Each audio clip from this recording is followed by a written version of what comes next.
안녕하십니까. 부산 큰병원의 김준석입니다.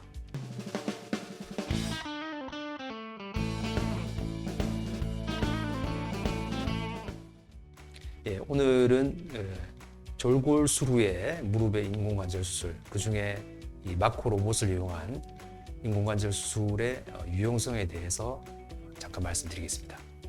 우리가 이제 졸골수를 관절을 오래 쓰려고 수술을 하지만 또 하다 보면 관절염이 진행되는 경우, 오래 쓰는 경우에는 또 이렇게 무릎에 인공관절 수술이 필요한 경우도 있습니다. 하지만 이런 경우에는 일반적으로 바로 이제 처음 무릎에 인공관절 수술하는 것보다는 예후가 나쁘다고 알려져 있습니다.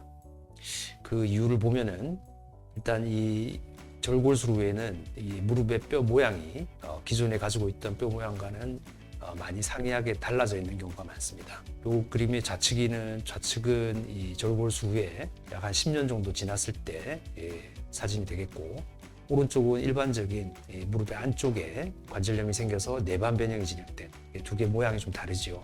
이렇게 뼈 모양이 다른 경우가 있을 수 있으며, 또 졸골수를 하고 나서는 이 무릎의 안쪽에 있는 인대가 많이 약해질 가능성이 높습니다. 이 그림에서처럼 졸골수 후에는 평소보다 안쪽 인대가 많이 약해져 있어서 특히 인공관절에 있어서는 이 약해진 인대가 큰 약점이 될 수 있습니다. 그렇게 이제 이 인대가 약한 경우에는 결국에 인대 균형을 맞출 수 없기 때문에 치아물 자체가 서로 간에 이 구속력을 가지는 이런 타입의 수술을 또 고려해야 되겠죠. 그래서 졸골수 후의 수술은 여러 가지 또 이렇게 고려할 점이 많은 게 사실입니다. 졸골수 후의 이 인공관절 수술에서는 앞에서 본 것처럼 이러한 인대 균형이 매우 중요하게 되겠는데, 이러한 점에서 저희가 지금 이용하고 있는 이 마코 로봇을 이용한 인공관절 수술이 어느 정도 유용성을 가지는지 조금 살펴보겠습니다. 이 무릎은, 이 사진은 이제 졸골수 후에 기본적으로 가지고 있는 변형을 나타내는 그림입니다. 관절 간격이 좁아져 있고 뼈 모양도 변화되어 있고, 무릎의 축은 처음에는 이제 외반에서 점점 내반으로 진행되는 이런 경우가 생길 수 있겠죠.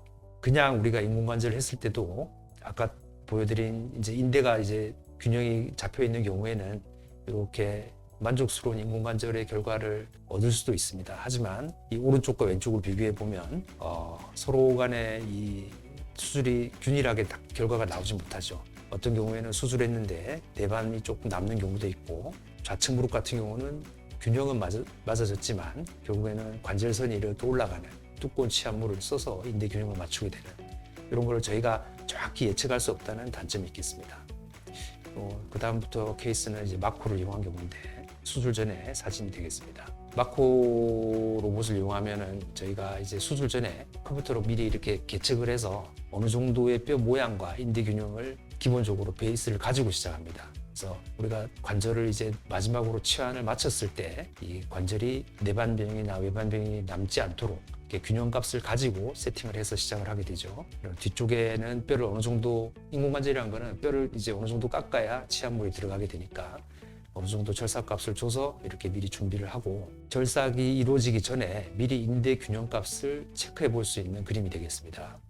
그래서 이 경우에는 이제 체크를 해보니까 생각보다 균형값이 크게 틀어지지는 않지만 안쪽 바깥쪽에 차이가 있다. 그러면 저희가 이제 치아물을 일률적으로 깎는 게 아니라 치아물을 깎는 걸 조절을 해볼 수가 있다는 거죠. 그래서 이런 경우에는 대퇴 치아물 값만 조금 조절해 보니까 인대 균형값이 정확히 맞아 나오더라. 이런 것을 저희가 알고 이제 수술을 진행할 수 있는 장점이 되겠습니다. 수술 후에는 그림과 같이 인대 균형도 정확히 얻었고, 무릎의 축도 정확히 얻고, 또 인공관절, 슬관절 후에는, 졸골수 후에는 이 대퇴골하고 경골과의 이 간격이 굉장히 이렇게 나쁠 수 있는데, 이런 것까지 우리가 고려해서 수술 전에 미리 살펴보고 수술을 진행할 수 있는 이런 장점이 있겠습니다. 수술 후 사진이 되겠고요. 이 그림도 마찬가지입니다. 10년 전에 졸골수를 했고 사용하다가 이제 관절염이 진행돼서 통증이 생겨서 다시 이제 인공관절 치환술을 하게 된 경우입니다. 마찬가지로 미리 균형값을 정하고 대퇴 치아물을 미리 삽입해서 우리가 이제 그 앞쪽에 있는 뼈하고 상관관계를 알 수가 있다는 거죠. 이런 경우에 보니까 굴곡하고 신전값이 차이가 제법 나고, 특히 신전간격이 큰 거를 알 수 있습니다. 이런 경우에는 우리가 신전값을 줄이기 위해서 뼈 모양을 조금 덜 자르고 뭐 쉽게 얘기하면 확률적으로 잘랐을 때는 인대가 불균형이 남을 수 있으니까 그걸 우리가 이제 치아물 위치를 조절함으로써 결국에는 뼈를 깎고 나서 인대 균형을 미리 맞춰볼 수 있다는 거죠. 그렇게 맞추고 나니까 인대 균형 값이 굉장히 균일하게 나오게 됩니다. 또 다른 정례도 마찬가지로 졸골수루의 인대 균형을 잘 잡고 수술하는 방법이 되겠습니다. 이것도 이제 마찬가지인데 수술 후에 외반 변형이 남아 있는데 우리가 기존적으로 인공관절을 하듯이 자르게 되면 축은 맞지만 인대 균형이 안 맞게 되기 때문에 치아물을 부속력을 가질 수 있는 그런 치아물을 써야 될 가능성이 있지만 미리 이제 우리가 절삭값을 다 계산을 해보고 요 관절에 최대한 맞도록 인공관절을 삽입을 하게 되면 수술 전이랑 수술 후랑 별 변화가 없이 인대 균형이 잘 맞아 있는 이런 장점을 보이게 되겠습니다.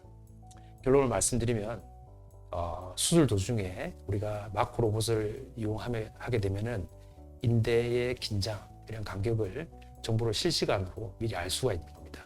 따라서 이걸 바탕으로 뼈 모양과 인대 긴장이 만족스럽도록 축을 너무 이렇게 틀어지면 안 되겠죠. 어느 정도 우리가 장기적인 예후가 좋다는 값 안에서 이걸 서로 이렇게 조율해서 그 안에서 가장 만족스러운 결과값을 얻을 수 있다.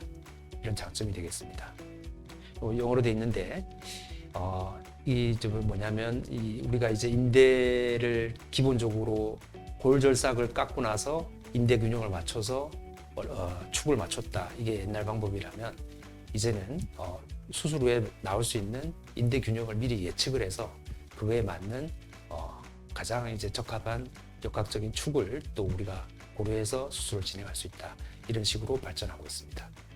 이 절골술 후에 인공관절 수술이 좀 어렵다고 알려져 있고 예후가 나쁘다고 알려져 있지만 우리가 마코 로봇을 이용해서 미리 여러 가지 정보 그리고 수술을 주의해서 함으로써 좋은 결과를 얻을 수가 있었습니다.